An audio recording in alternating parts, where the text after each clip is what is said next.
السلام علیکم ورحمۃ اللہ وبرکاتہ۔ ان الحمد للہ نحمده ونستعینه ونستغفره ونعوذ باللہ من شرور انفسنا ومن سیئات اعمالنا من يهد الله فلا مضل له ومن يضلل فلا هادي له واشهد ان لا اله الا الله وحده لا شريك له واشهد ان محمدا عبده ورسوله اما بعد، اعوذ باللہ من الشیطان الرجیم۔ یا ایہا الذین آمنوا اتقوا اللہ حق تقاتہ ولا تموتن الا وانتم مسلمون۔ یا ایہا الناس اتقوا ربکم الذی خلقکم من نفس واحدہ وخلق منها زوجها وبث منہما رجالا کثیرا ونساء واتقوا اللہ الذی تساءلون به والارحام ان اللہ کان علیکم رقیبا۔ یا ایہا الذین آمنوا اتقوا اللہ وقولوا قولا سدیدا یصلح لکم اعمالکم ویغفر لکم ذنوبکم ومن یطع اللہ ورسولہ فقد فاز فوزا عظیما۔ اما بعد فإن خیر الحدیث کتاب اللہ وخیر الہدی ہدی محمد صلی اللہ علیہ وآلہ وسلم وشر الامور محدثاتها وکل محدثۃ بدعہ وکل بدعۃ ضلالہ وکل ضلالۃ فی النار۔ رب اشرح لی صدری ویسر لی امری واحلل عقدۃ من لسانی یفقہوا قولی۔ ہر قسم کی حمد و ثنا، بڑائی کی بریائی صرف اللہ وحدہ لا شریک کے لیے، اور لاکھوں کروڑوں درود جناب محمد رسول اللہ صلی اللہ علیہ وآلہ وسلم کی ذات پر، کہ جن کی محنتوں، جن کی کاوشوں کی وجہ سے آج آپ اور میں ایک اللہ کی عبادت کرنے والے ہیں۔ میرے پیارے بھائیوں، دوستوں، بزرگوں، ساتھیوں اور بہت ہی قابل احترام ماؤں اور بہنوں،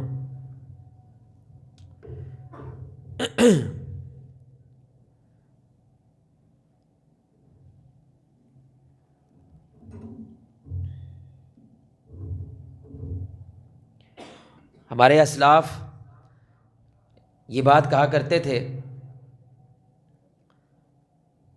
کہ علم کا ایک قطرہ جہالت کے سمندر سے افضل ہے۔ ایسا علم جو اللہ رب العزت کی معرفت رکھتا ہو، اس زندگی کی اصل حقیقت کو جانتا ہو، وہ چاہے ایک قطرہ کیوں نہ ہو۔ اور دوسری جانب ایک وہ شخص ہے جو اس سارے کے ساری کائنات کا علم رکھتا ہے، لیکن اللہ کی ذات کے بارے میں، آخرت کے بارے میں اور اس زندگی کی حقیقت کو نہیں جانتا، تو وہ جاہل ہے۔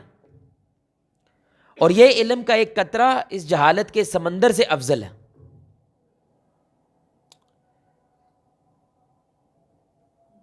لیکن وہ عمل کا ایک قطرہ جو علم کے ساتھ ہو، یعنی کہ علم ہے لیکن عمل نام کی چیز کوئی نہیں ہے، تو عمل کا وہ ایک قطرہ جو علم کے ساتھ ہو، وہ علم کے سمندر سے افضل ہے۔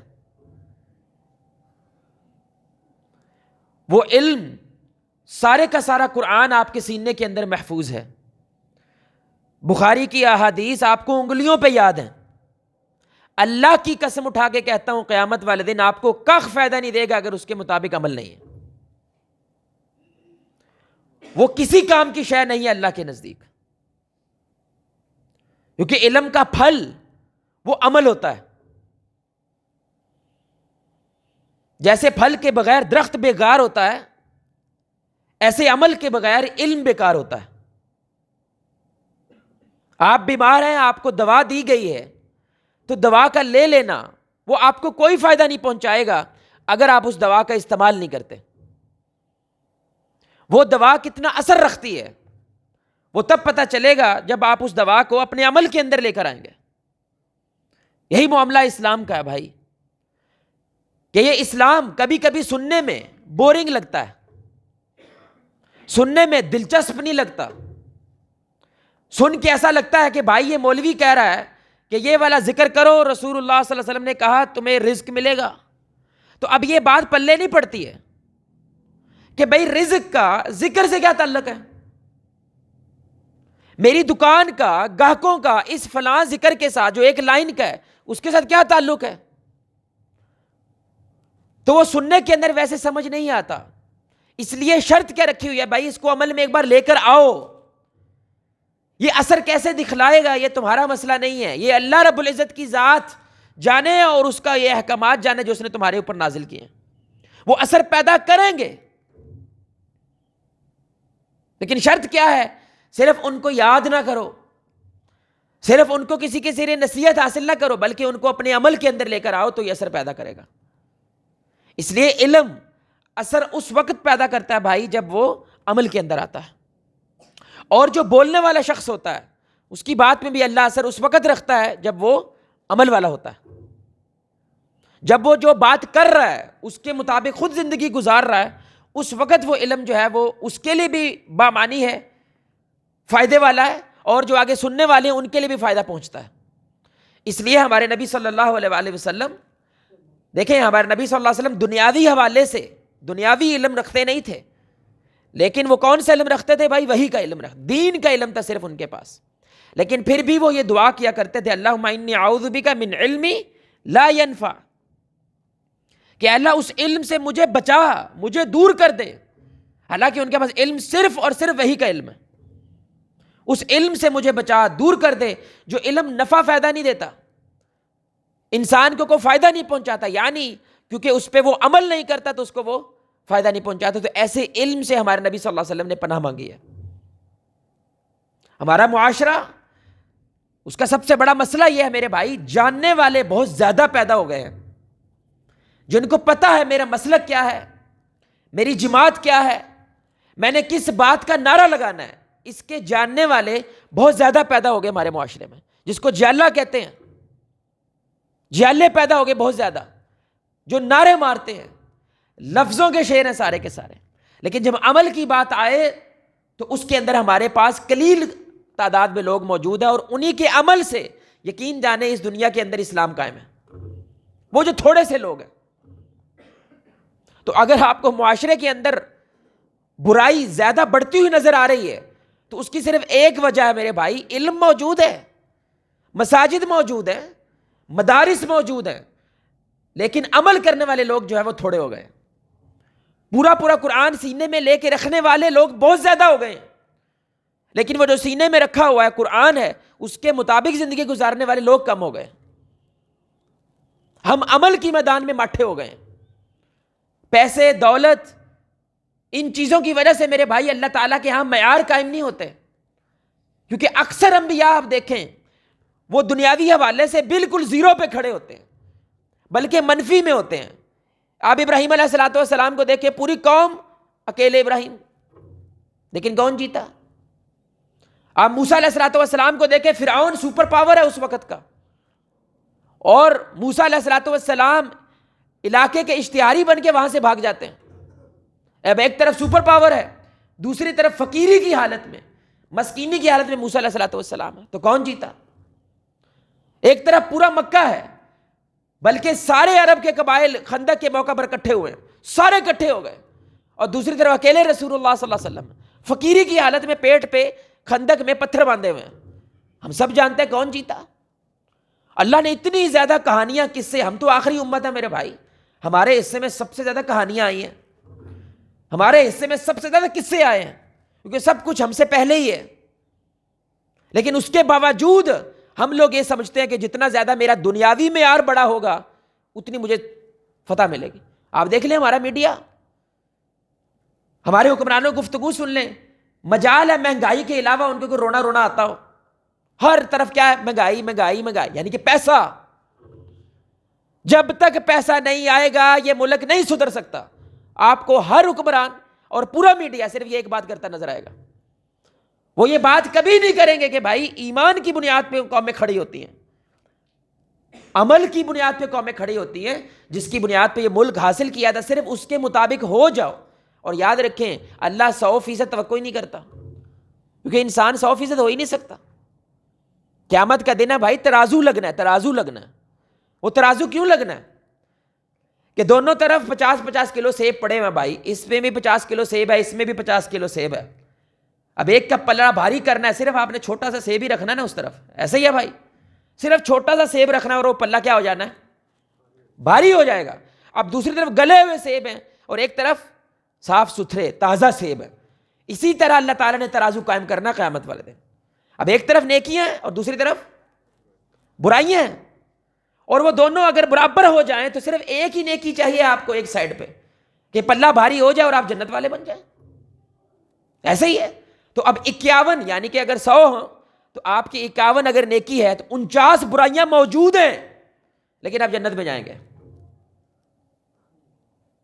اس لیے اللہ تعالیٰ نے جب عمل بھی توقع کیا تو اللہ یہ نہیں کہتا کہ بھائی اب 100% اسی کے مطابق ہو جاؤ، بس اللہ ایک چیز کہتا ہے خیر غالب ہو جائے۔ آج کا معاشرہ جب دیکھا جائے نا اس میں شر غالب ہے۔ تو جب خلافت تھی نا، ایسا نہیں تھا بھائی کہ اس وقت زنا نہیں ہوتا تھا، کوئی چوری نہیں ہوتی تھی، کوئی لوگ شراب نہیں پیتے تھے، یہ ناممکن ہے۔ کیا تھا کہ جو بھی ہماری خلافت کے اندر آتا تھا، ہمارے ایریاز کے اندر آتا تھا، وہ یہ دیکھتا تھا یہاں پہ خیر کیا ہے؟ غالب ہے، اکثریت نماز پڑھ رہی ہے، اکثریت سنت رسول والی ہے، اکثریت یہ کام کرتی ہے۔ تو اب کیا ہے؟ اکثریت جھوٹ بولتی ہے، اکثریت رشوت خور ہے۔ اللہ تعالیٰ کو اس سے مسئلہ ہے کہ خیر جو ہے وہ غالب رہے۔ یہ عمل اللہ تعالیٰ اپنے بندوں سے توقع کرتا ہے۔ 100% اللہ جانتا ہے میں نے بندے کو بنایا ہے، انسان کو بنایا ہے، اور یہ خطا کا پتلا ہے، یہ 100% کبھی بھی نہیں کر سکتا۔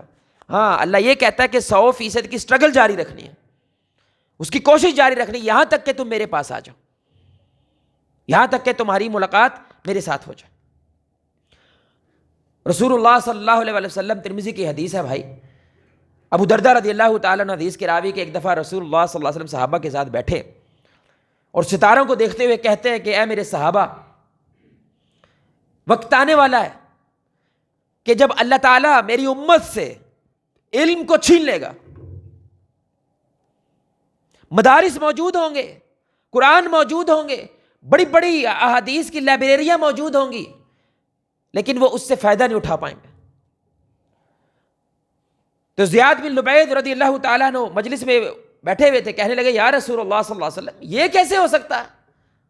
اللہ کی قسم میں خود قرآن پڑھنے والا ہوں، میں اپنی بیوی کو بھی پڑھاتا ہوں، اپنے بچوں کو بھی پڑھاتا ہوں، اور یہ سلسلہ جاری رہے گا، یعنی ہم تو ایسے ہی کامیاب ہوئے ہیں نا، تو آگے بھی یہ سلسلہ جاری رہے گا۔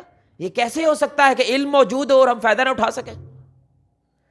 رسول اللہ صلی اللہ علیہ وسلم ناراض ہوئے ان کی اس بات سے، کہنے لگے زیاد، میں تمہیں بڑا فقیہ سمجھتا تھا، میں تمہیں اچھا خاصا عالم سمجھتا تھا، یعنی تم سے مجھے یہ بات توقع نہیں تھی بھائی۔ کیا تم یہود و نصارہ کو نہیں دیکھتے؟ کیا ان کے پاس تورات اور انجیل اللہ کی کتابیں موجود نہیں ہیں؟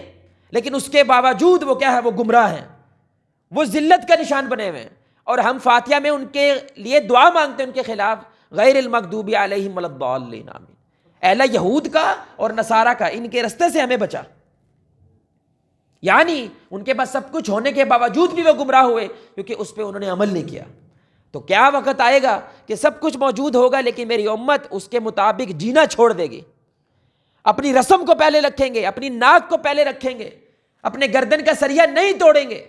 علم موجود ہوگا، مساجد موجود ہوں گی، مدارس موجود ہوں گے، لیکن ان کا کوئی فائدہ نہیں ہوگا کیونکہ عمل کی دنیا میں وہ مسلمان کمزور ہو جاتا ہے۔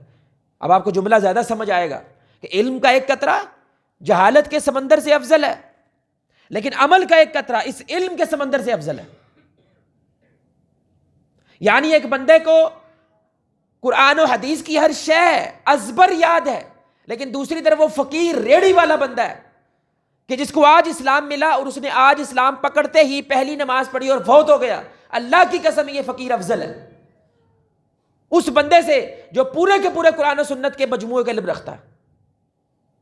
اور یہ میں نہیں کہہ رہا، یہ رسول اللہ صلی اللہ علیہ وسلم کی حدیث ہے۔ آپ صلی اللہ علیہ وسلم نے فرمایا ایسا عالم کی بات ہو رہی ہے جو لوگوں کو تقریریں کرتا ہے، لوگوں کو خطبے دیتا ہے، لوگوں کو باتیں بتاتا ہے لیکن خود عمل نہیں کرتا، اس کی مثال اس چراغ کی ہے جو دوسروں کو روشنی دے رہا ہے لیکن اپنے ہاتھ جلا لیتا ہے۔ اللہ اکبر، حدیث دیکھیں آپ، یعنی فائدہ پہنچ رہا ہے، اس کا فائدہ دوسروں کو تو پہنچ رہا ہے، ہو سکتا ہے اس کی بات سے کسی نے تہجد شروع کر دی ہو، کسی نے نماز شروع کر دی ہو، لیکن یہ اپنا اس چراغ کے ذریعے ہاتھ جلا لیتا ہے، یعنی جو علم اس نے دیا وہ اسی کے خلاف حجت بن جاتا ہے، وہ اسی کے خلاف کھڑا ہو جائے گا۔ اس لیے یہ حدیث میرے بھائی صرف چھوٹا سا ٹکڑا ہے، چھوٹا سا ٹکڑا، لیکن یہ حدیث یقین جانے خطرناک بھی ہے اور ساتھ میں خوشخبری دینے والے بھی ہے۔ اللہ کہتے ہیں والقرآن حجت لک او علیک، یہ قرآن تمہارے لیے بھی حجت ہے اور تمہارے خلاف بھی حجت ہے۔ تمہارے لیے حجت کب ہے؟ جب تم اس کے مطابق عمل کرتے ہو، اور عمل میں کون سا عمل کہہ رہا ہوں بھائی؟ غالب عمل ہو بس، ورنہ کمزور تو انسان ہے، غالب عمل تمہارا اس کے اوپر ہے۔ یہ قرآن جیسے وکیل، یہ بڑی سننے کی بات ہے، جیسے وکیل عدالت میں جج سے جھگڑا کرتا ہے اپنے بندے کو بچانے کے لیے، ویسے یہ قرآن اللہ کی عدالت میں اس بندے کے لیے جھگڑا کرے گا کہ یا اللہ اس کو جنت میں بھیج۔ قرآن اللہ کی مخلوق نہیں ہے، وہ اللہ کا حصہ ہے۔ تو اس بندے کے کیا کہنے جس کے لیے قرآن کھڑا ہو جائے کہ بھائی اس کو جنت میں بھیجو، لیکن خلاف کس کے ہوگا؟ قرآن پڑھ رہا ہے لیکن قرآن اپنے اوپر فٹ کرتا جا رہا ہے، یعنی کہ کیلے بیچ رہا ہے، سیب بیچ رہا ہے، دکان پہ بیٹھا ہے، جھوٹ بولتا ہے، اور قرآن پڑھ رہا ہے لعنت اللہ علی الکاذبین، لعنت ہے جھوٹوں پہ، تو وہ قرآن اسی کے خلاف جا رہا ہے۔ اب اسی کے خلاف کھڑا ہو جائے گا کہ اس نے مجھے پڑھا تو تھا لیکن میرے مطابق زندہ نہیں رہا، تو یہی قرآن اس کے خلاف ہو جائے گا، اللہ کے سامنے کھڑا ہو جائے گا، اور جس کے خلاف قرآن کھڑا ہو جائے اس کو کون بچا سکتا ہے؟ اس لیے شیخ الاسلام ابن تیمیہ رحمہ اللہ وہ کہتے تھے کہ ہمارے یہاں یہ عام معمول تھا کہ ہم جب علماء دیکھتے تھے جو عمل والے نہیں ہیں، جو حدیث بتا رہا ہے خود اور سبحان اللہ کے نعرے لگوا رہا ہے کہ بھئی 70,000 فرشتے دعا کرتے ہیں جو بیمار کی عیادت کرتا ہے، لیکن اپنے ہی مسجد کے جو 5 وقت کے نمازی ہیں وہ بیمار ہو جائیں ان کی عیادت کرنے کے لیے نہیں جاتا، جو خود اعلان کرتا ہے چندے دو، سارا کچھ دو، اگر تمہارے پاس ایک کھجور بھی ہے تو وہ بھی دو، لیکن اپنی جیب سے 10 روپے نہیں خرچ کرتا کہ میرا کام خرچ کروانا ہے، میں نے تو خرچ نہیں کرنا، 10 روپے بھی نہیں لگانے، 1000 روپیہ تھوڑا ہو جائے تو یہ جمعہ پڑھانا چھوڑ دیتا ہے، 1000 روپیہ تھوڑا ہو جائے یہ مسجدیں چھوڑ کے چلا جاتا ہے، لیکن دوسروں سے قربانی کی بات کرتا ہے۔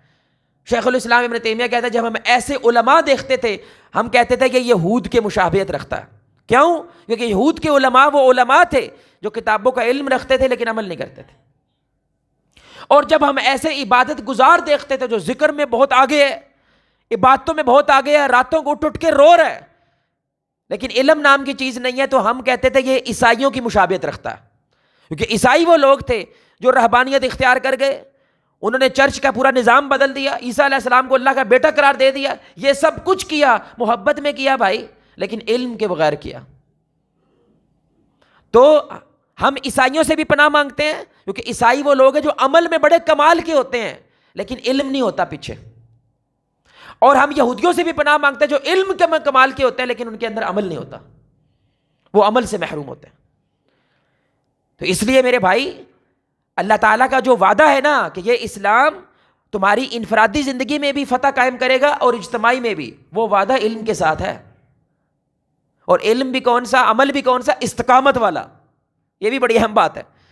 ایسا نہیں ہے کہ 5 وقت کی نماز پڑھو تو جنت کی چابی ہے، تو آج 5 وقت کی نماز پڑھ لی تو چابی تو مل گئی، اب اگلے دن پڑھنے کی ضرورت نہیں ہے، نہیں، ایسی بات نہیں ہے بھائی، یعنی جو علم پہ عمل شروع کیا ہے اب موت اس عمل سے آپ کو جدا کرے گی، آپ نہیں جدا ہوں گے، یعنی کہ مرتے وقت تک وہ عمل اب زندہ رکھنا ہے۔ یہ وہ وعدہ ہے اللہ کا کہ میں اب تمہیں فتح دوں گا، جیسے میں نے بکریوں چرانے والوں کو فتح دی تھی۔ وہ کون تھے؟ وہ صحابہ تھے۔ بھائی یقین کریں نا، یہ جو باتیں ہم کرتے ہیں نا کہ صحابہ غریب تھے، یار آپ اپنی زندگی میں غریب کی اوقات کیا رکھتے ہیں؟ آپ اپنی آج زندگی میں دیکھیں نا، جو پیڑ بکریاں چرانے والا گڈریا ہے اس کی کیا اوقات ہے ہمارے معاشرے میں؟ جو کھوتا آگے آگے لے کے جا رہا ہوتا ہے بھائی اس کی کیا اوقات ہے؟ تھوڑا سا دور ہو کے ہٹتے ہیں ہم، وہ لوگ تھے وہ۔ یہ سوچیں، ذہن میں رکھیں اس بات کو، جب تک آپ اس کو اس طرح تصور میں لے کے نہیں آتے نا تو وہ حدیث اثر نہیں کرتی۔ اسی لیے تو عمر بن خطاب رضی اللہ تعالیٰ نے جب ان کو بیت المقدس کی خوشخبری سنائی گئی وہ رونے لگے کہ یہ عمر جو کبھی کبھی گھر لیٹ آتا تھا بکریاں چرا کے تو اس کو باپ سے مار پڑتی تھی اس عمر کو اللہ تعالیٰ نے بیت المقدس فتح کرا دیا۔ اللہ اکبر۔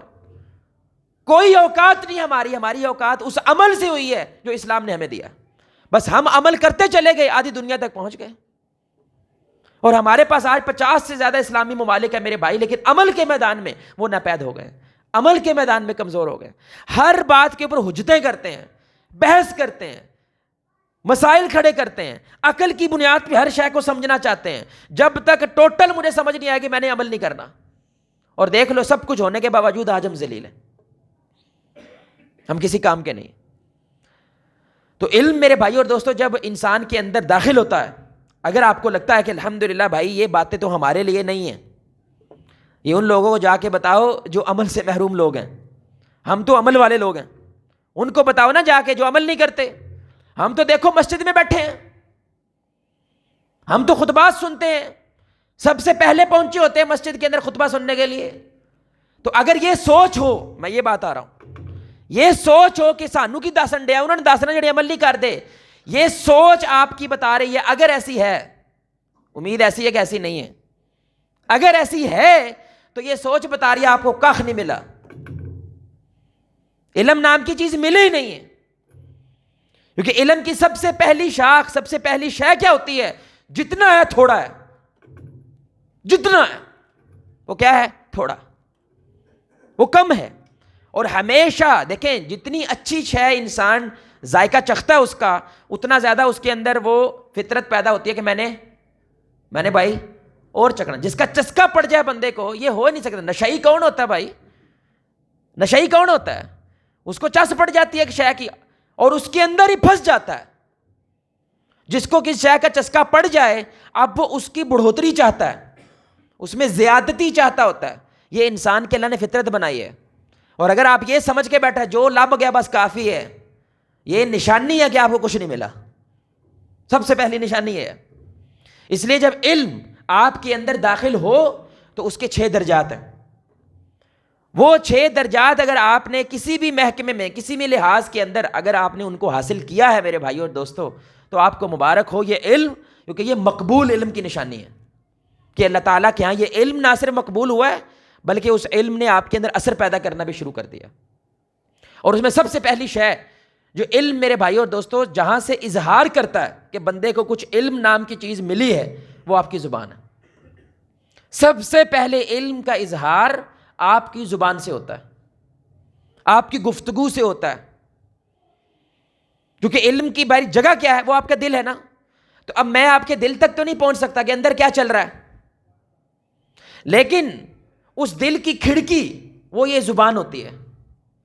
اگر میں جھانکنا چاہتا ہوں آپ کے اندر کیا چل رہا ہے، مجھے آپ کی صرف زبان چکھنے کی دیر ہے، اس سے پتہ چل جاتا ہے اندر بدبو چل رہی ہے یا خوشبو چل رہی ہے، اندر زہر ہے یا ایمان کی مٹھاس موجود ہے۔ یہ آپ کی زبان سے پتہ چلتا ہے۔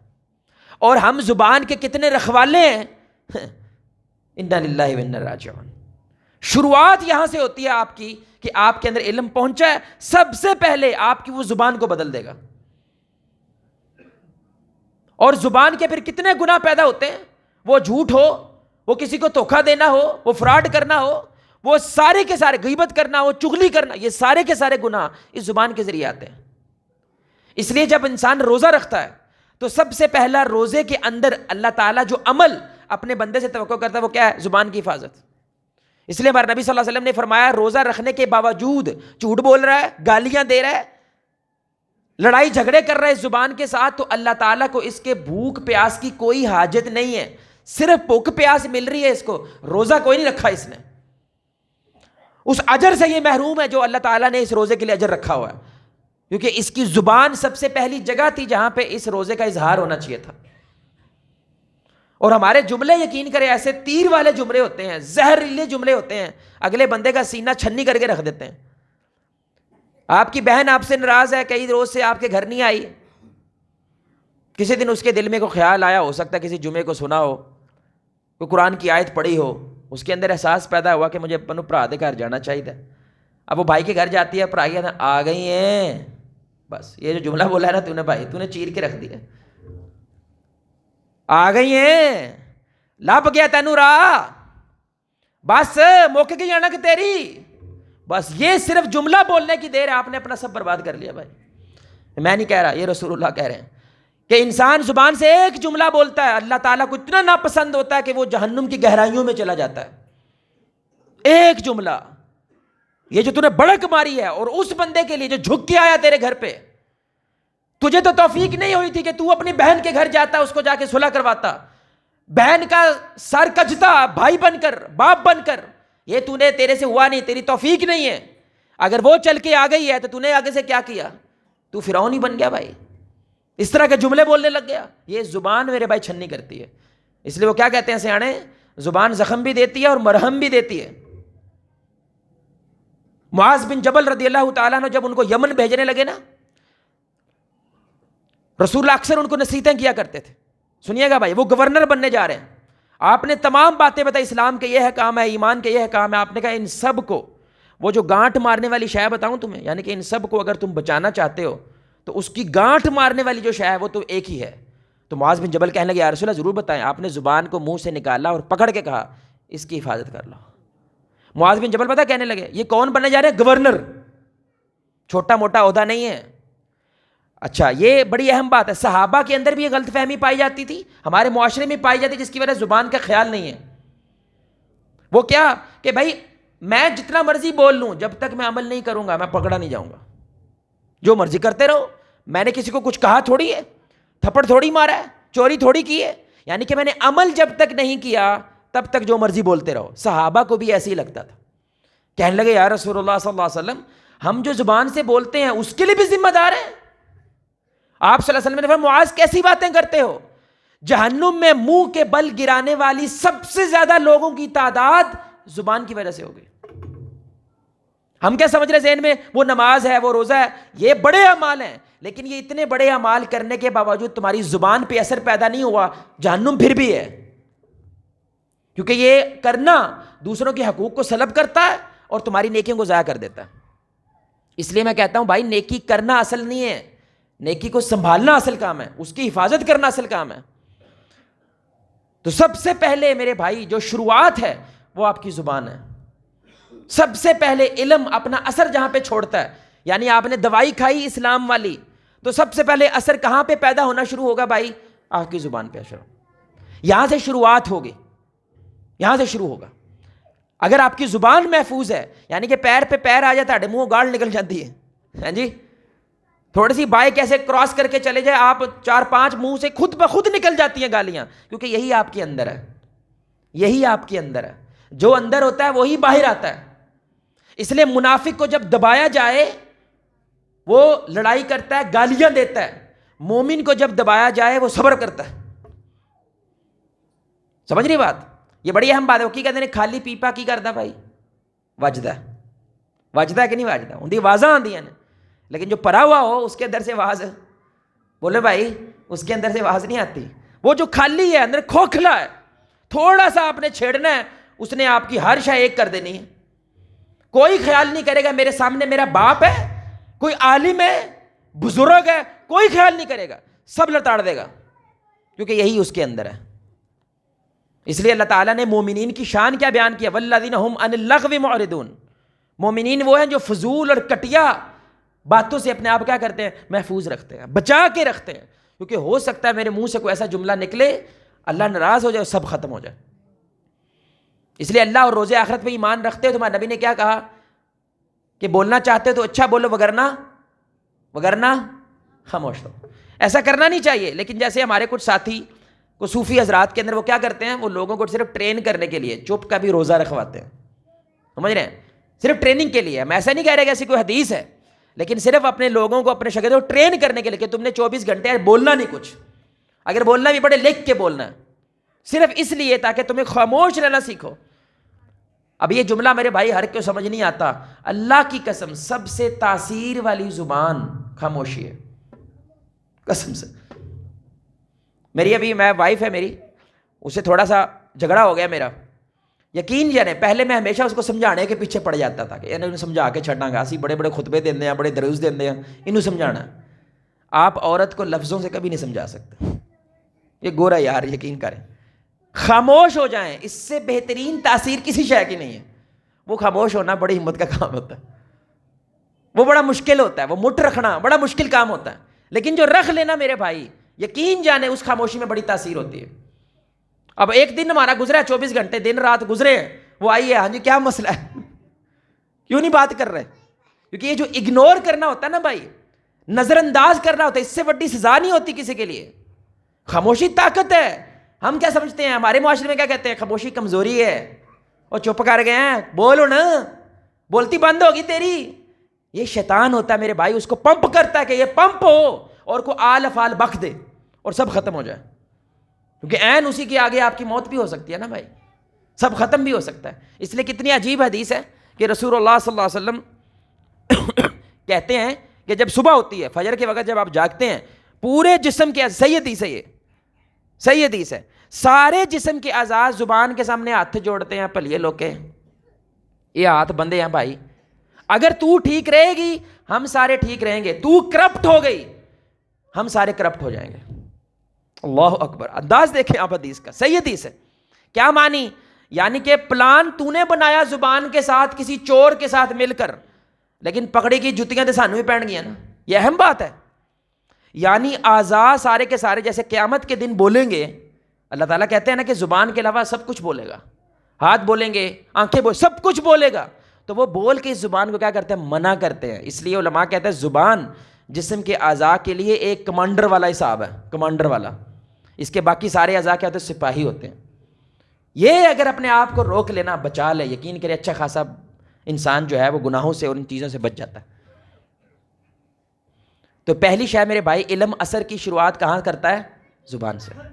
آپ کی زبان صاف ہے، پاکیزہ ہے، اس کے اندر سے سانپ کا ڈسا ہوا ڈنگ نہیں نکلتا، اس کے اندر سے پھول جھڑتے ہیں، مبارک ہو آپ کو، علم داخل ہو چکا ہے۔ علم جو اصل جگہ ہے وہ دل تک پہنچ چکا ہے، اور اس کا اثر کیا ہے؟ یہ آپ کی زبان ہے، سب سے بڑی شہادت ہے۔ اور رسول اللہ نے کیا کہا صلی اللہ علیہ وسلم؟ مجھے زبان کی گارنٹی دو، جنت کی لے لو۔ کیا دو ٹوک بات ہے ستھری کہ بھائی زبان کی دو گارنٹی اور میرے سے جنت کی لے لو، یہ کہ چھوٹی بات ہے بھائی؟ اچھا نبی یہ نہیں کہہ رہے، سوچیں ذرا، نماز کی گارنٹی دو، روزے کی گارنٹی دو، وڈی داڑھی کی گارنٹی، یہ نہیں کہہ رہے۔ آپ کہہ رہے ہیں ان سب کی وجہ سے جو کردار تیری زبان پہ پیدا ہوا اس کی گارنٹی دے، تو میرے سے جنت کی گارنٹی لے لو۔ تو پہلی شے میرے بھائی کیا ہے؟ آپ کی زبان، اس کے اندر تاثیر پیدا ہوتی ہے، وہ ستھری ہو جاتی ہے۔ یہ شروعات ہے کہ علم آپ کے دل میں پہنچا ہے۔ دوسرا سٹیپ، یعنی کہ اس سے آگے بڑھو تو وہ انسان باادب ہو جاتا ہے۔ جس کو علم پہنچتا ہے نا، یہ ہو ہی نہیں سکتا وہ بدتمیز ہو۔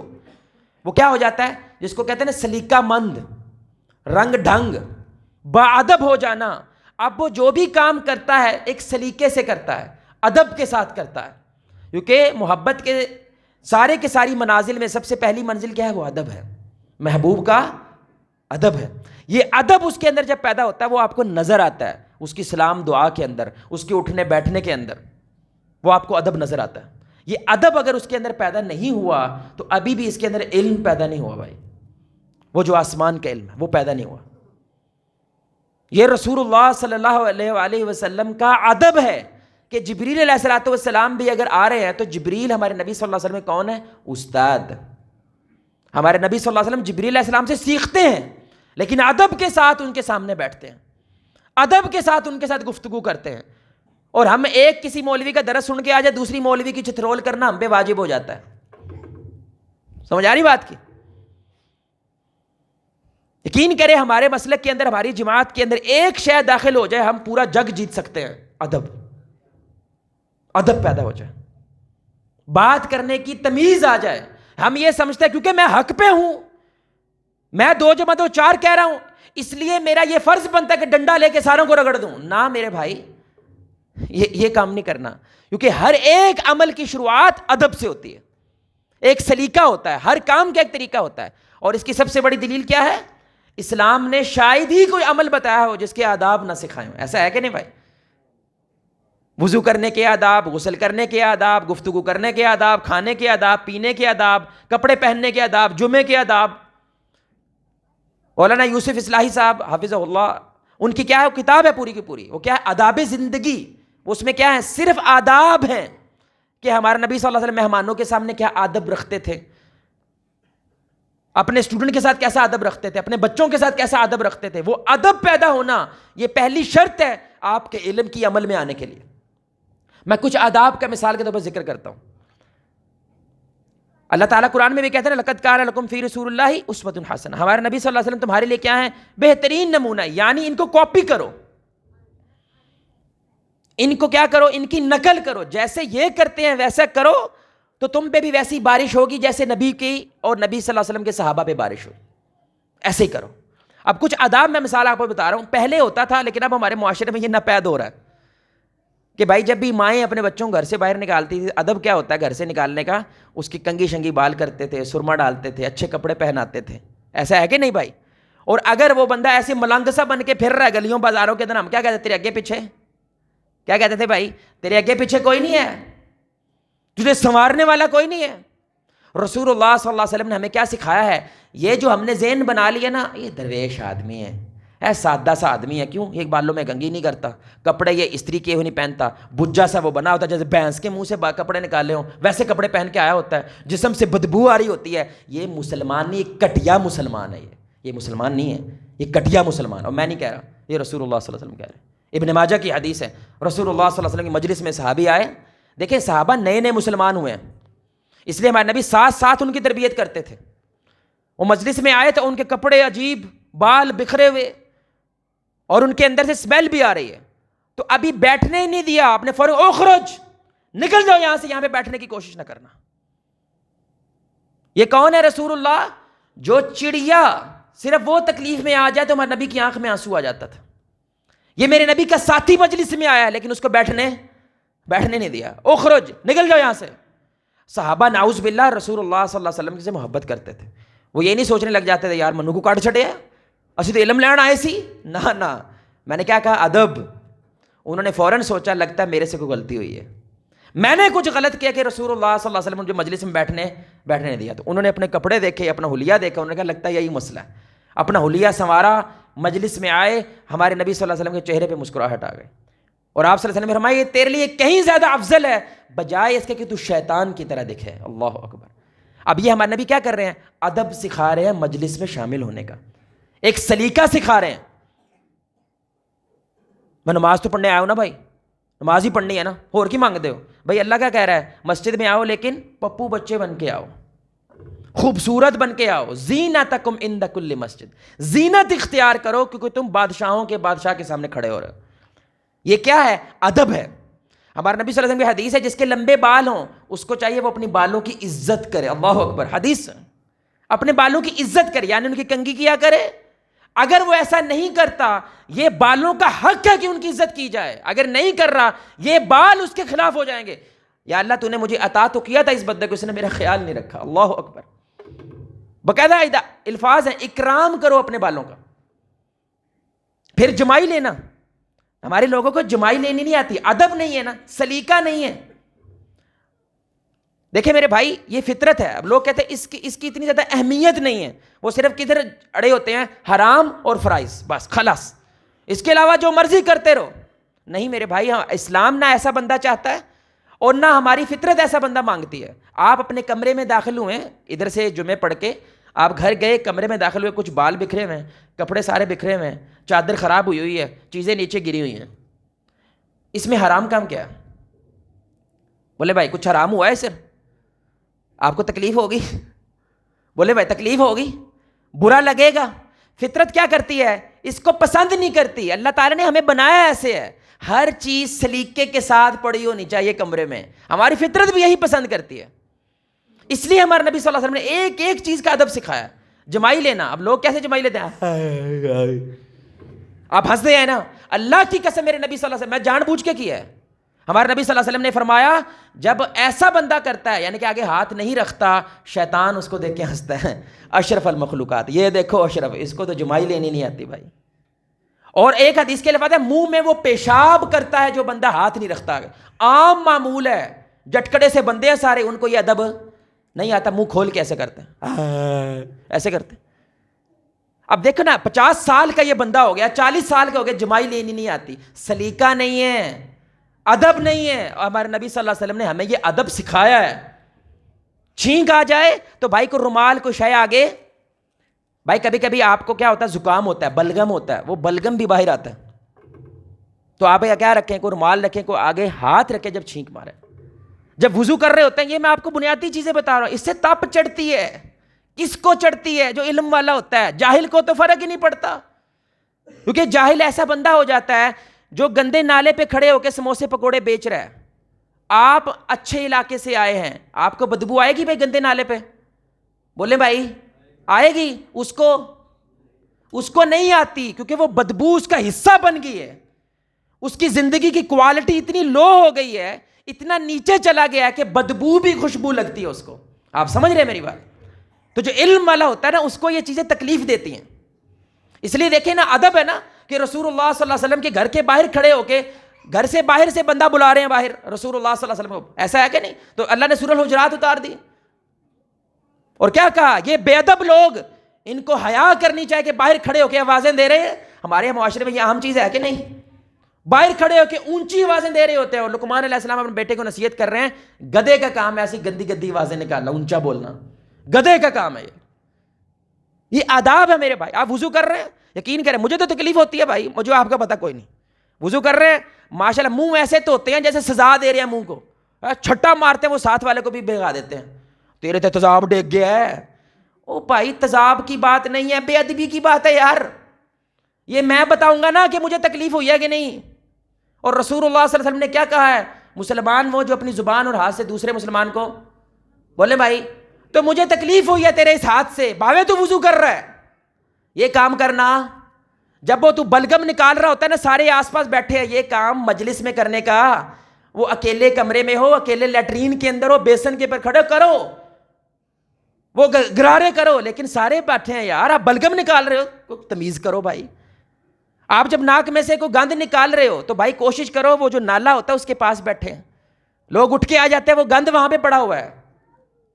آپ سوچیں ذرا کسی دعوت پہ جا رہے ہیں, آگے سے بریانی کی خوشبو آ رہی ہے, رستے میں بلگم پڑا ہو, آپ کو مزہ آئے گا؟ آپ کو اچھا لگے؟ مسلمان ہیں ہم بھائی, ہم بڑے ادب والے لوگ ہیں, سلیقے والے لوگ ہیں. مجھے اتنی تکلیف ہوتی ہے, اچھا خاصا ڈیسنٹ آدمی یقین کریں ایسے چلتے تھے تھوک دیتا ہے, اور کچرے تو چلتے چلتے ناک بھی صاف کر دیتے ہیں یار. انا للہ و انا راجعون. کتا نہیں کرتا بھائی ایسے, معذرت کے ساتھ کتا نہیں ایسے کرتا. کتا جب گند ڈالتا ہے مٹی ڈال دیتا ہے اوپر. اور ہمارے نبی صلی اللہ علیہ وسلم نے ہمیں تھوکنا سکھایا, آپ کو پتا ہے. آپ صلی اللہ علیہ وسلم نے کہا جب تھوکنے کا ارادہ ہو تو کعبے کی طرف منہ کر کے تھوکا نہ کرو, لیکن اگر تھوکنا ہی ہے مطلب لازم ہے, کوئی بیماری بھی ہو سکتی ہے تو تھوک دو, لیکن پھر آپ نے ایسے کپڑا لیا, تھوڑا سا ایسے اشارہ کر کے تھوکا, پھر اس کو صاف کیا پیر سے. کیا کرو اب یہ نا ہماری عوام کی نفسیات ہیں, ان کو گند ڈالنا آتا ہے, اپنا گند صاف کرنا نہیں آتا. یہ نفسیات ہیں. وہ لیٹرین میں جائیں گے, یہ میں اہم بات کر رہا ہوں بھائی, دین کی بات کرنے میں حیا نہیں ہے. وہ واش روم میں جائیں گے, جو گند ڈالا ہے وہ 4 لوٹوں کا ہے, سمجھ رہے ہیں؟ یہ اہم بات ہے. جو گند ڈال کے ہے وہ 4 لوٹوں کا ہے, لیکن بدبو آتی ہے نا. گند ڈالنا آتا ہے, جلدی جلدی اپنا صفایا کر کے باہر آ جاتا ہے, گند کو بہاتا. شاید ہی آپ کو پبلک ٹوائلٹ دیکھے میرے بھائی, عوامی لیٹرینیں جو ہوتی ہیں وہ صاف ہوں. کون کر رہا گندا؟ عمران خان گندی کر رہا, وہ ہمارے لوگ کر رہے ہیں جن کو 5 وقت اسلام سکھاتا ہے زینتکم عند کل مسجد, خوبصورت بن کر آؤ. وہ کو تمیز کرو بھائی, کوئی ادب رکھو یار. آپ کو پتا ہے اب یہ لوگ, اس لیے سعودی عرب سے فتویٰ آیا باقاعدہ, اب ہو سکتا ہے کچھ مسلمان کریں لیکن مسلمان پھر بھی نہیں کرتے, کیونکہ ان کو یہ سکھایا نہیں گیا کہ جو ٹریفک سگنل ہے اس کی پاسداری واجب ہے. ٹریفک سگنل جان بوجھ کے توڑنے والا گنہگار ہے. کیوں؟ کیونکہ وہ آپ کی جان کی حفاظت کے لیے بنائے گئے ہیں, وہ ایک نظام ہے. وہ لائن کے اندر توڑ کے آگے لائن کے اندر گھس جانا یہ بے ادبی ہے. آپ دوسرے کا حق چھین رہے ہیں. وہ پہلے آیا تھا گاڑی میں, وہاں پہ آپ دیکھ لیں اکثر ٹول پلازوں پہ ہم بیچ میں گھستے ہیں کہ نہیں گھستے. اب کبھی کبھی لوگ میرے سے پوچھتے ہیں جواز صاحب میں نمازی بھی ہوں, میں یہ بھی ہوں, میں یہ بھی ہوں, میں یہ بھی ہوں, تو پھر بھی میرے ساتھ غلط کیوں ہو رہا ہے؟ میں کہتے ہو سکتا ہے تجھے بد دعائیں لگ رہی ہوں. بندے کو نہیں محسوس ہوتا بھائی, اگلے کا سینہ چھنی کر کے آ گیا. تو وہ جو تو گاڑی پارک کرنی تھی تھوڑا سا پیدل چلنے کی وجہ سے تو نے کسی کے دروازے کے آگے پارک کر دی. اب وہ کیا کر رہے ہیں, اب ایمبولینس کا انتظار کرنا تھا, بندہ باہر نکالنا تھا, اس گاڑی کی وجہ سے وہ اپنی گاڑی نکال سکے. اب ان کے دل سے دعائیں نکلیں گی؟ بولے میں دعائیں نکلیں گی. آپ نے وہ پیچھے پانی والا مڈ گارڈ نہیں لگایا ہوا تھا بائک کے, موٹر سائیکل کے, اکثر نہیں لگاتے, 50 روپے کا ملتا ہے, 40 کا ملتا ہے, لیکن بارش تھی, وہ سارا کیچڑ آپ پچھلے کے اوپر ڈال رہے ہیں. یقین کریں 2-3 دفعہ میرے ساتھ ہوا ہے نا. اب میں تو کسی درس سے بھی جا رہا تھا, وہ سارے میرے کپڑے اس نے گندے کر دیے. دل سے دعائیں نکلتی ہیں. بندے کو یہ چیزیں معمولی لگتی ہیں میرے بھائی, لیکن یہ بہت بڑی چیز ہے. اس بندے کو بنیادی ادب ہی نہیں ہے کہ بائک کیسے چلاتے ہیں, گفتگو کیسے کرتے. اس لیے اللہ اکبر, یہود جو ہے وہ صحابہ کا مذاق اڑاتے تھے, کہتے تھے یہ کیسا نبی ہے تمہارا, تمہیں لیٹرینے جانا بھی سکھاتا ہے. اللہ اکبر, مذاق اڑاتے تھے. اور صحابہ فخر سے کہتے تھے کہ اللہ نے ہمیں ایسا نبی دیا ہے جو ہمیں واش روم کی بھی رہنمائی دیتا ہے. بھائی سوچو, زندگی کی نہیں دے گا, آخرت کی نہیں دے گا, ہمارے نبی تو کھجور کھانا سکھاتے تھے، اللہ اکبر، کھجور ایسی منہ میں ڈالنی نہیں چاہیے. ہمارے نبی کھجور کو توڑتے تھے کہ خراب تو نہیں ہے، کیڑا تو نہیں ہے، کیڑا ہوتا تھا تو پھینک دیتے تھے، صحیح ہوتی تھی تو کھا لیتے. ہمارے نبی نے اس کا بھی طریقہ بتایا. تو علم جب آپ کے اندر داخل ہوتا ہے نا بھائی، پہلی شے جو پیدا کرتا ہے وہ آپ کی زبان سونی کرتا ہے، اور دوسری شے جو پیدا کرتا ہے آپ کو سلیقہ مند بنا دیتا ہے، باادب بنا دیتا ہے. یہ مشکل کام ہے ہمارے دیسی ماں باپ کے لیے، دیسی ماں باپ کہہ رہا ہوں، ولیتی نہیں، دیسی. اپنے بچے کو آپ کہہ کے پکارنا یہ ادب ہے، آپ کو پتا. یقین کرے آپ بچے کو آپ کہہ کے پکارنا شروع کر دے. جس لیول کا اعتماد، جس لیول کی محبت آپ اس کے اندر، او ادھر آ توں، او توں، او توں، اوے. باپ بھی ایسے پکار رہا ہے، ادب نہیں ہے، ادب نہیں ہے. اور رسول اللہ صلی اللہ علیہ وسلم کبھی کبھی فاطمہ رضی اللہ تعالیٰ عنہ کھڑے ہو کے استقبال کرتے تھے. اللہ اکبر. آپ نے آخری بار اپنی بیٹی کا کھڑے ہو کے استقبال کب کیا ہے؟ اور پھر اپنی چادر بچھا دیتے تھے، آؤ بیٹی بیٹھو، تفضل. اللہ اکبر. کیا ہم اپنے بچوں کا ایسا ادب کرتے ہیں؟ با ادب کیا کہتے ہیں؟ با ادب دے ہوتے صحیح نا بھائی، دے ہوتے صحیح نا، پھر ہی منگی دا ہے. یہ تو میرا منڈا، میں جویں مرضی کرا. نہیں بھائی، جویں مرضی کی بات نہیں ہو رہی یہاں پہ ادب کی بات ہو رہی ہے، سلیقے کی بات ہو رہی ہے. کھانا جب کھایا جائے تو رسول اللہ کے سامنے بچہ بیٹھا ہے نا، تو جہاں سے مرضی کھا رہا ہے، کبھی ادھر سے کھا رہا ہے، کبھی ادھر سے کھا رہا ہے. آپ صلی اللہ علیہ وسلم نے اس کا ہاتھ روکا، بیٹا ایسے کھانا کھاتے یہ حرام تو نہیں ہے. ہم بس کیا یا حرام ہے یا فرد ہے بس. آپ نے کہا ایسے بیٹا کھانا نہیں کھاتے، کھانا اپنے آگے سے کھاتے ہیں. پھر معذرت کی، مجھے یار اللہ اکبر، کبھی کبھی میں اٹھ کے میرا چلتا ہے، میں چلا جاؤں وہاں سے اٹھ کے، ایسے روٹی کھاتے ہیں نا لوگ، میرے سے بیٹھے ہی نہیں جاتا وہاں پہ. جیسے کوئی بھینس بیٹھی ہے نا ساتھ، وہ بالکل بھینس ایسے کرتی ہے، آپ دیکھ لیں. اس لیے بڑا لقمہ ڈال کے نا چپڑ چپڑ زیادہ ہوتی ہے، چھوٹا لقمہ ڈال کے زیادہ چپڑ چپڑ نہیں ہوتی. میں نبی نے کہا لقمہ چھوٹا ڈالو، 3 انگلیوں سے ڈالو. 3 انگلیوں سے کتنے کا بڑا ڈال لو گے؟ یہ چپڑ چپڑ کرنے والے لوگ، انا للہ. اچھا، میں نے ایک جگہ پہ تھے، وہ اچھے خاصے علمی آدمی تھے. آخری بات کرتے ہیں، بات ختم ہو گئی انشاءاللہ، ختم کرتے ہیں. علمی آدمی تھے، وہ بہت چپڑ چپڑ کرتے تھے. میرے سے روٹی نہیں کھائی جاتی، مجھے نا ایسے تکلیف ہوتی ہے، کانوں میں تکلیف ہوتی ہے. آپ کو نہیں ہوتی بھائی، آپ کا ادب آپ کو ساجے، ہمیں تو ہوتی ہے بھائی. اکیلے بیٹھو پاویں آوازاں مار مار کے کھا، لیکن جب دوسروں کے ساتھ بیٹھے ہو تو اپنے ہاتھ اور اپنی زبان سے دوسرے کو تکلیف نہیں دینی. تو میں نے نا اس مجلس میں کوئی دوسرا بندہ تھا، کیونکہ وہ میرے بڑے تھے، اس مجلس میں کوئی دوسرا بندہ تھا. میں نے ان کو سائڈ پہ کر کے کہا، کیونکہ نصیحت کا ایک طریقہ کیا ہوتا ہے، ڈائریکٹ بولو، اور دوسرا طریقہ کیا ہوتا ہے بھائی، جس کی وہ زیادہ ادب کرتے اس کو بول دو تاکہ وہ اس کو بول دے. آپ سمجھ رہے ہیں، یہ غیبت نہیں ہوتی. تو میں نے ان کو بولا، کہتے ہیں صاحب اسی بڑے تنگ ہیں. سر میں نے پھر کسی اور کا، وہ ساری مجلس تنگ ہے، لیکن وہ تھوڑا علمی شخصیت ہے، علمی آدمی ہے، تو کوئی کہتا نہیں ہے. تو پھر میں نے ان کو سائڈ پہ کر کے کہہ دیا. میں نے ایک پھول پکڑا، وہ ساتھ ہی کو پودے لگے تھے، میں نے ایک پھول پکڑا، پھول دیا. میں کہا اللہ کی قسم آپ سے محبت کرتا ہوں، اللہ کی قسم یہ کام نہ کریں. کہتے ہیں آپ صاحب پہلی تسی بندہ جنہوں نے سانو دسیا، آج تک کسی نے دسی ہی نہیں. یعنی مجھے اس کی فکر ہی نہیں ہوتی. قرآن پڑھ رہے ہیں، قرآن اتنا اونچا پڑھیں گے احساس ہی نہیں ہوتا. نال والے بھی قرآن ہی پڑھتا پیا. اب آپ کہتے ہیں یار ہولی پڑھ، قرآن میں پڑھنا ہوں بند کر دیے. او بھائی تو کلا پڑھ رہے ہیں، میں نہیں پڑھ رہا قرآن، میں بھی تو قرآن ہی پڑھ رہا ہوں نا. آپ سمجھ رہے ہیں میرے بھائی، یہ ادب ہے. ادب کیا سکھاتا ہے؟ ادب اصل میں یہ ہے میرے بھائی کہ آپ نے اپنے عمل کو جتنا ہو سکے خوبصورت بنائیں. یہ ادب ہے. یعنی کہ آپ نے مجھے پانی دینا ہے گلاس کا، تو ایسے پانی پکڑانے میں کوئی حرام کام تو نہیں کیا آپ نے، لیکن بھائی نیچے پلیٹ ہو جائے، پلیٹ کے اوپر بھی کچھ خوشبو چھڑک دی، کچھ آس پاس پھول کی پتیاں رکھ دی. کیا کر رہے ہیں آپ؟ زیادہ سے زیادہ اس چیز کو کیا کر رہے ہیں؟ خوبصورت بناتے جا رہے ہیں، احسان داخل کر رہے ہیں اس عمل میں. اس کو ادب کہتے ہیں. دل جیت لو گے بھائی، اور کیا جائے گا، بس یہی ہوگا بھائی، بندہ کما لو گے تم، دل جیت لو گے اگر تمہارے میں ادب پیدا ہو گیا. یہ ادب نہیں ہے میرے بھائی، تو جو مرضی کرو. اگر ہماری بہنوں نے کالا برقع پہنا ہوا تو ان کو لگتا ہے یہ گندا ہوتا، نظر نہیں آتا، اللہ دا واسطہ 3-4 دن بعد دھو لیا کرو بھائی. اس میں سے بدبو آتی ہے، اس میں سمیل آتی ہے، لیکن اکثر میں ہمارے معاشرے میں کیا ہو گیا ہے، بدبو میں رہنا عام ہو گیا ہے. آپ سمجھ رہے ہیں، یہ کوالٹی نہیں رہی ہے ہمارے معاشرے کے اندر. وہ اس کو نہیں دھوتے، داڑھی کو اچھا نہیں رکھتے، شیمپو نہیں کرتے اپنے بالوں کو. شیمپو کرنا بھائی، اس وقت شیمپو اگر نہیں تھا تو بالوں کو شیمپو اس نیت سے کرنا کہ بال میرے صاف ستھرے رہیں، ان میں سے اسمیل نہ آئے، خشکی نہ پیدا ہو. یہ بھی اجر ہے، کیونکہ آپ اپنی اللہ کی دی ہوئی نعمت کی حفاظت کر رہے ہیں، اس کا خیال کر رہے ہیں. میری کو بات بری لگی تو بھائی معذرت ہے، لیکن ایک آخری حدیث سنا کے بعد ختم کرتے ہیں کہ کچھ لوگ چوراہوں پہ کھڑے ہوتے ہیں. اب میں سارے پان شاپ والی دکانوں کو نہیں کہہ رہا، سارے پان والوں کو نہیں کہہ رہا، لیکن میں نے لاہور میں کیونکہ ہم رہتے ہیں، میں نے جو گنڈے دیکھے ہیں نا وہ پان شاپ پہ ہوتے ہیں. علاقے کا جو گنڈا 2 نمبر آدمی ہوتا ہے نا وہ ادھر کھڑا ہوتا ہے اور صرف تاڑتا ہے، صرف گند کے لیے کھڑا ہوتا ہے. یہ ادب نہیں ہے، یہ رستے کا ادب نہیں ہے. اللہ کی قسم کئی 2 دفعہ میں نے وائف کو کہا کہ میں باہر نکلا ہوا تھا، وائف گھر میں اکیلی تھی، میں نے کہا جاؤ یار سبزی لے آؤ. کہتی وہ چوک چوراہوں میں وہ لڑکے کھڑے ہوتے ہیں، میرے سے جایا نہیں جاتا. کتنی بار ایسی بہنوں نے شکایت کی ہے. یہ ادب کے خلاف ہے، رستے کے ادب کے خلاف ہے وہاں پہ کھڑے ہونا، یہ جائز نہیں ہے. تو صحابہ کو رسول اللہ صلی اللہ علیہ وسلم نے جب یہ کہا نا رستے میں کھڑا ہونا جائز، تو صحابہ کے پاس جگہ ہی نہیں تھی، ایک کمرے کا تو گھر تھا، تو کدھر جائیں؟ کہنے کہ یا رسول اللہ ہمارے پاس تو وہی جگہ ہوتی ہے تھوڑا سوشل ہونے کے لیے، گپ شپ کرنے کے لیے، آپ ادھر سے بھی منع کر رہے ہیں.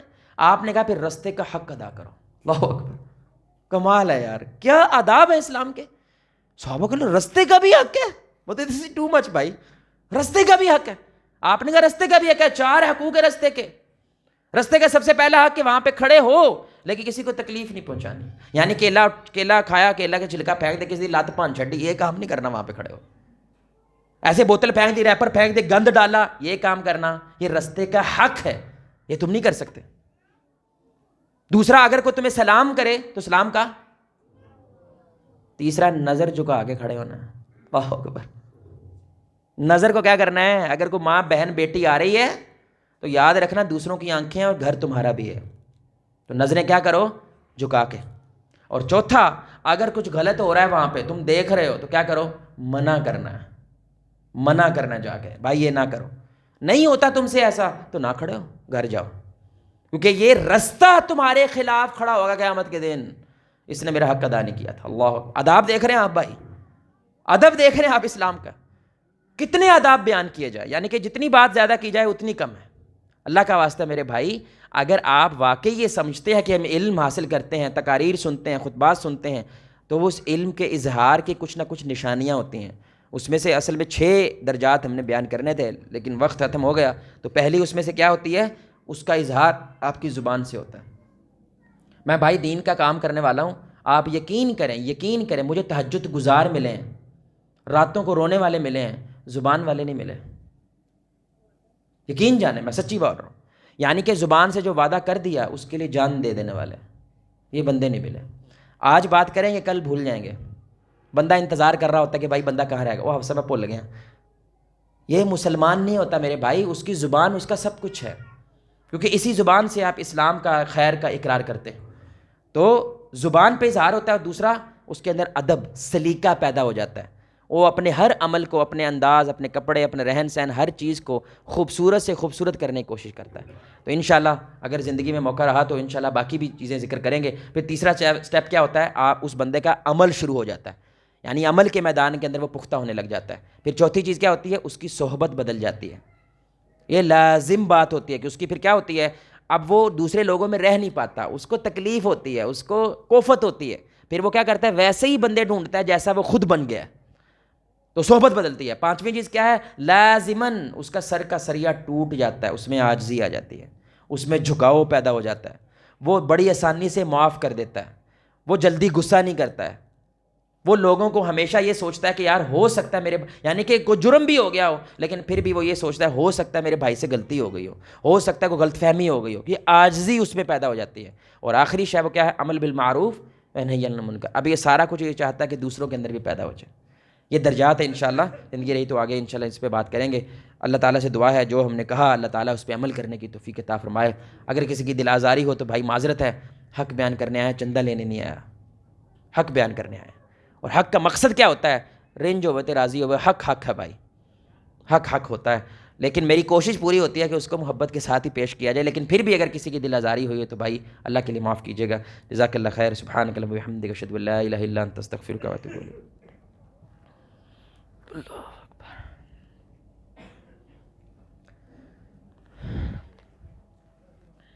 ان الحمد للہ والصلاة والسلام علی رسول اللہ وعلی آلہ واصحابہ وآل بیتہ اجمعین. اما بعد، ربنا آتنا فی الدنیا حسنہ وفی الآخرۃ حسنۃ وقنا عذاب النار. ربنا لا تزغ قلوبنا بعد إذ هديتنا وهب لنا من لدنك رحمة إنك أنت الوهاب ربنا افرغ علينا صبرا وثبت اقدامنا فانصرنا على القوم الكافرین۔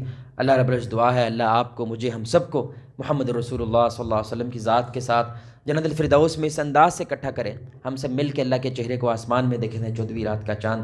سبحانک اللہم و بحمدک اشہد ان لا الہ الا انت استغفرک و اتوب الیک۔